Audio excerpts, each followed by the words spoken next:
She said, man, I just knew, because you were in Wilson Hall like you lived there. And it was just, and I just didn't do well. Quick story, remember like it was yesterday. I would say it was May 19th, 1997. This is when grades used to come home, okay, to your house. My report card came from Gravis Community College. I went to the mailbox, pulled it out. I looked at the report card. If someone ever asked you, have you seen anybody who has gotten all F's before? You can say Mike Griffin did. All F's, 0.00. I put it back in the mailbox hoping that it would change. First of all, I was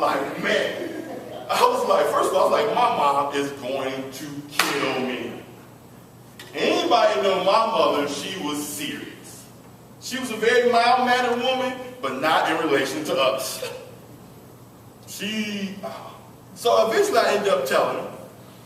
And I was waiting for this fire and brimstone. I was waiting for hell and earth to meet, okay?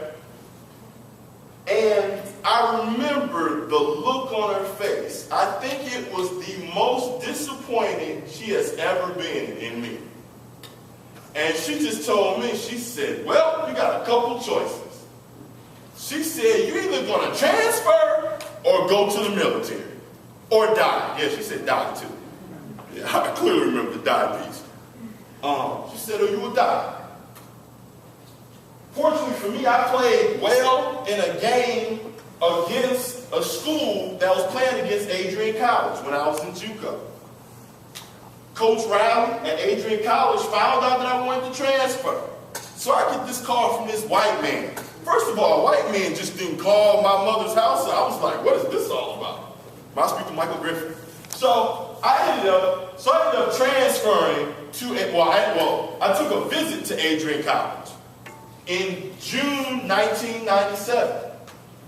The person, I think Coach Riley really wanted me to come to Adrian College because my tour guide was arguably the most beautiful woman I had ever seen in my life. And at that point, I was sold. I said, I'm going to Adrian College. Man, she looked great. So, needless to say, I went to Adrian College.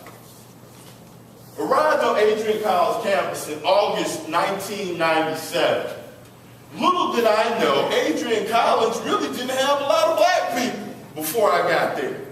The president of Adrian College, Stanley Kane, at the time, he decided that he was going to, as one of his last great deeds as president, I'm going to increase the number of black people that's going to come to Adrian College. So he started this recruitment push that he recruited black people from all over the Midwest. Detroit, Chicago, Cleveland, Dayton, Cincinnati. I mean, black folks were from everywhere. Before we got there, there were 35 black people on campus. 35.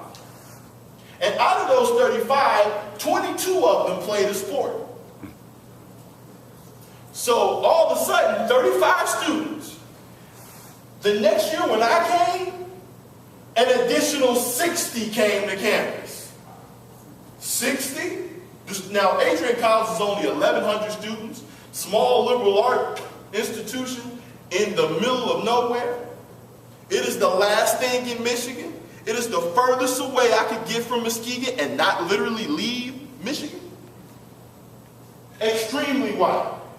I was in the cashier's office. I was noticing parents were paying the entire school bill in August.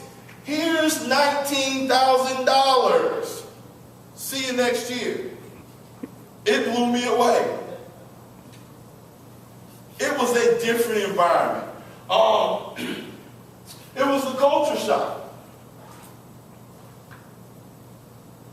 My first roommate, this guy only went to school with 6 black people his entire P through 12 experience. And all of a sudden, he is now roommates with a 6'4" African-American male. He was scared to death. Dude never came back to his room. I tried to play video games with the guy. He was not having it. And you know, I'm not the most sensitive person, but that kind of hurt my feelings. Because I was like, we live together, we might want to get to know each other. He was having no part of me. Next thing I know, I came back to the room, he done moved out. I can laugh about it now, but I felt some type of way about that.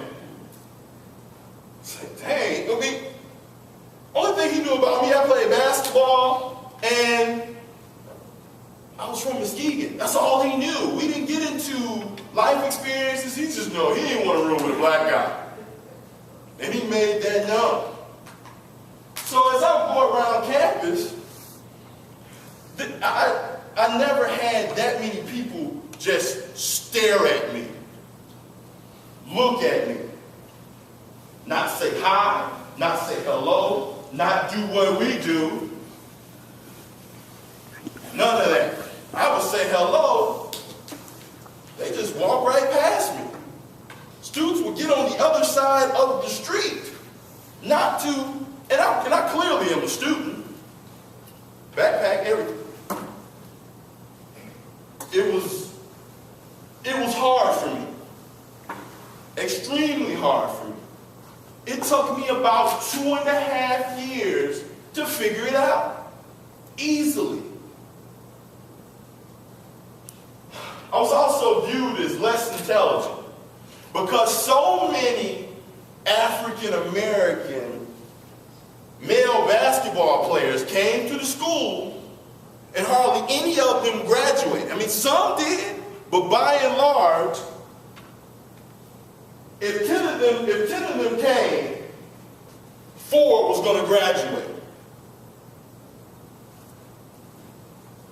So they just looked at me as like, oh, you won't be here long. Because that was their history. You won't be here long. Whatever. On top of that, I went to Adrian College at a very interesting time when affirmative action was being fully attacked. And it was nothing for someone to say to you, the only reason you're here is because of affirmative action. I said, well, actually I'm here because I play basketball and I got a 27 on ACT, thank God. Now, if you look at my grades, that's not good, but I'm just saying, this ACT thing worked out. It was a constant struggle in and out of the classroom in relation to this. Some of my classmates did not take lightly to it and went off, cursed folks out, fought them. This stuff happens on college campuses every year right now. And I'm not saying this that you should be to discourage you from going, but you need to be clear. This is the score of the game once you get there. Now, this stuff was going on in 1996, 1997. It's still going on right now. I was also viewed for being there as just, I played basketball, big guy. This is what the school does. I had a professor say that to me. Well, that's the only way we can get black people to come here unless they play a sport. And it was very different. And I had some other run-ins with this professor because he really just didn't want black people there. And it was so interesting because Adrian was founded. It was founded by those who started the Lane Seminary in Cincinnati, Ohio. And those people left Lane Seminary to found Oberlin and Berea. So Oberlin and Berea are sister schools to Adrian. Two progressive institutions. Adrian was pretty progressive. Then all of a sudden, for about 80 years, he just decided not to educate black people. It was crazy. We're just not going to do it. So until 1997, when the president just decided he's just going to get a bunch of black students on campus. A bunch of black students on campus. Didn't tell the campus community. It's kind of like you had a family reunion, okay? And you have about 100 people that you did not invite show up. What's the response? Who invited y'all? That was the experience.